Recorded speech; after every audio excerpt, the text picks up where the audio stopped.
Dave Plot, Trois-Rivières, Chevrolet. Ce matin, je suis avec un ou plutôt des Chevrolet Silverado.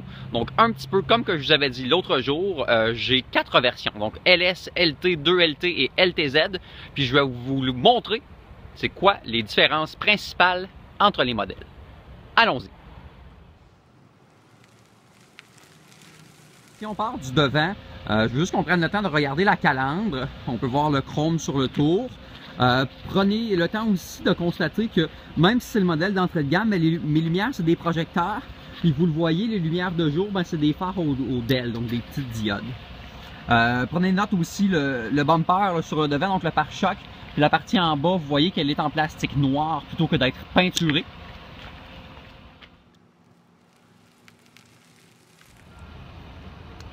Je suis maintenant avec mon Silverado LT. Donc, prendre le temps de regarder le devant. Je vous dirais en fait, principalement entre le LS et le LT au niveau de la grille, donc de la calandre, il n'y a pas une énorme différence. Par contre, la version que j'ai devant moi, vous le voyez, a les fog, donc les phares anti-brouillard. Donc la grosse différence sur le devant se situe là. Donc si je vous les montre de près en fait, ils sont juste ici.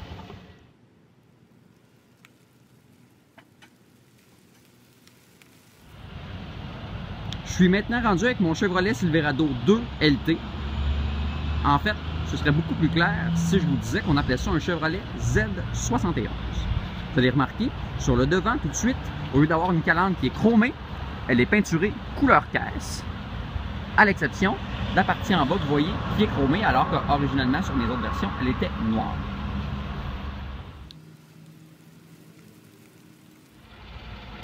Je suis maintenant rendu avec mon Chevrolet Silverado LTZ. Je pense que vous allez tout de suite remarquer les différences sur le devant. Donc en fait, c'est plutôt une évolution, si vous voulez, du 2LT ou du Z71. Donc vous le voyez, la calandre elle-même est peinturée, à la différence où j'ai 3 bandes de chrome sur la calandre, ainsi comme mon Z71, une bande de chrome sur le bas. Si on se dirige sur le côté, la première chose qu'on va remarquer, je pense, c'est les roues. On peut voir que sur celui-là, c'est des roues d'acier, ils sont chromées néanmoins, de 17 pouces. Et je vous demanderai de porter attention aussi au miroir. Donc, vous voyez, celui-là aussi est en plastique, il n'est pas peinturé sur le LS. On est maintenant sur le côté de notre Silverado LT. Je pense que vous allez tout de suite le remarquer. On voit qu'il y a des roues. Encore, cette fois-là, c'est du 17 pouces, mais ce qui est différent, c'est qu'au lieu d'être en acier, c'est des roues d'alliage. Aussi, au niveau des miroirs, là, vous le voyez, sur le LT, ils sont peinturés couleur caisse. Sur le côté aussi, je pense qu'on peut constater les différences. Donc, vous allez voir, en fait, la différence majeure entre le 1LT et le 2LT, c'est au niveau des roues. Donc, ceux-là, c'est des 18 pouces. Maintenant, sur le côté, je pense que les différences aussi sur le LTZ sont faciles à voir. Donc, les roues sont en alliage poli de 20 pouces. Et vous allez voir aussi, les miroirs sont chromés, ainsi que les poignées de porte chromées. On est maintenant à l'arrière du véhicule, donc un petit peu comme le devant. Je vous inviterai juste à porter attention au niveau du pare-choc. On peut voir qu'il est en chrome. Même si c'est le modèle d'entrée de gamme, vous voyez que je les appuyés pour être capable de facilement aller dans la caisse. Aussi, toujours en ce qui concerne l'arrière, je vais vous montrer le haillon ou la tailgate. Donc en fait, de série, elle n'est pas easy lift. Alors vous voyez, elle va descendre rapidement. Et vous voyez aussi que dans cette version-là, j'ai pas la doublure de caisse vaporisée. Elle est livrable, mais là, elle n'a pas été installée sur cette version-là. En ce qui concerne l'arrière, un peu comme le devant, je vous dirais qu'entre le LS et le LT, visuellement, on ne verra pas vraiment de différence. Au-delà de sur la boîte, vous allez constater qu'il y a décrit LT. Cette version-là, je prends le temps aussi de vous le montrer, vous allez le voir, elle possède le haillon Easy Lift qu'on n'avait pas tout à l'heure, ainsi que la doublure de caisse vaporisée. Donc, 2 options, à mon avis, indispensables.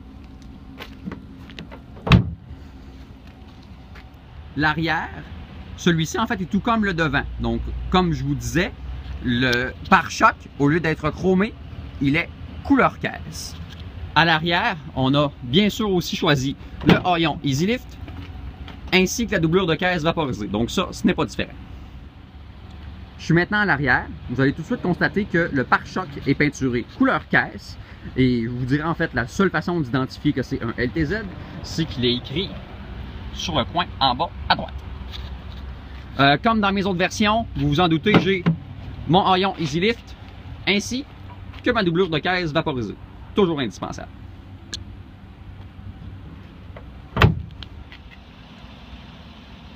Dirigeons-nous à l'intérieur.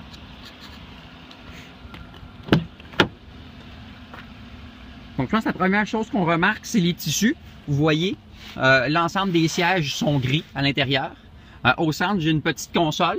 Vous voyez les porte-gobelets, des rangements pour les cellulaires, de l'espace à l'intérieur.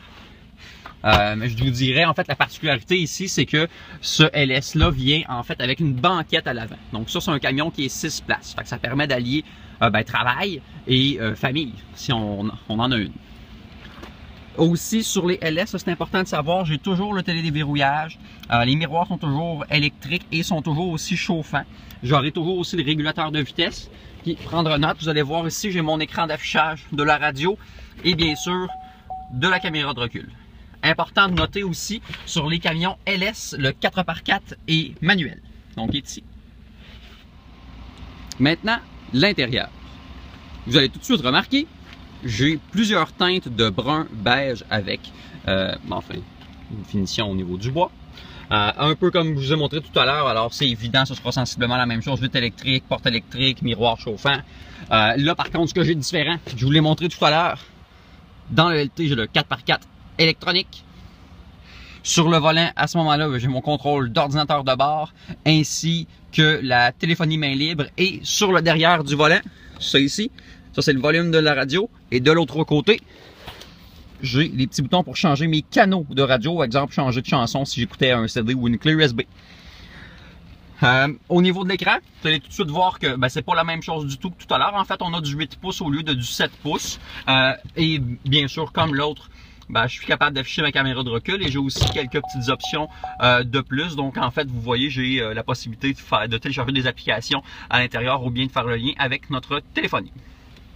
Vous allez aussi constater que dans la version que j'ai avec moi ce matin, j'ai la climatisation à 2 zones et j'imagine que vous avez vu, tout à l'heure, j'avais une banquette avec 6 places, alors que là, j'ai 5 places et en avant, j'ai donc les sièges qu'on appelle les sièges baquets, ainsi qu'une très belle console au centre avec, un peu comme je l'ai déjà montré, les ports USB, les prises 12 volts, ainsi qu'une prise de 110.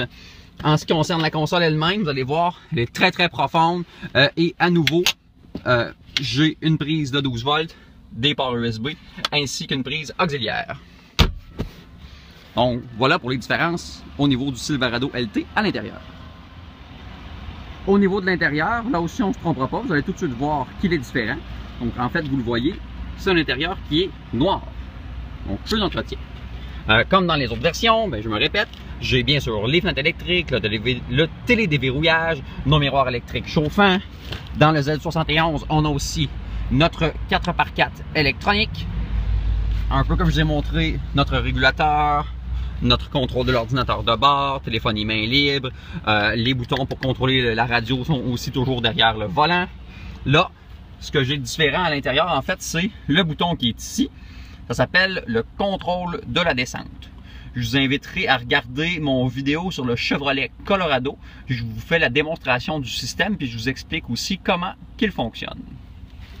Vous avez vu aussi, comme le LT que je vous ai montré juste avant, sur le devant, j'ai les sièges baquets ainsi que ma très belle console. Donc là-dessus, c'est la même chose. Dirigeons-nous maintenant à l'intérieur de notre Chevrolet Silverado LTZ. Donc, dès qu'on va y arriver, on va tout de suite constater que c'est une version en fait beaucoup plus luxueuse de ce que je vous ai montré juste avant. Donc, vous le voyez, mes sièges sont en cuir, ils sont micro-perforés, ventilés, chauffants. Mon volant est chauffant. J'ai ma mémoire au niveau des sièges. Le système de son Bose. Les pédales vont être ajustables. On aura les radars de stationnement. Donc, comme je vous montre, vraiment, le LTZ, c'est au niveau de l'équipement à l'intérieur et du luxe, les différences.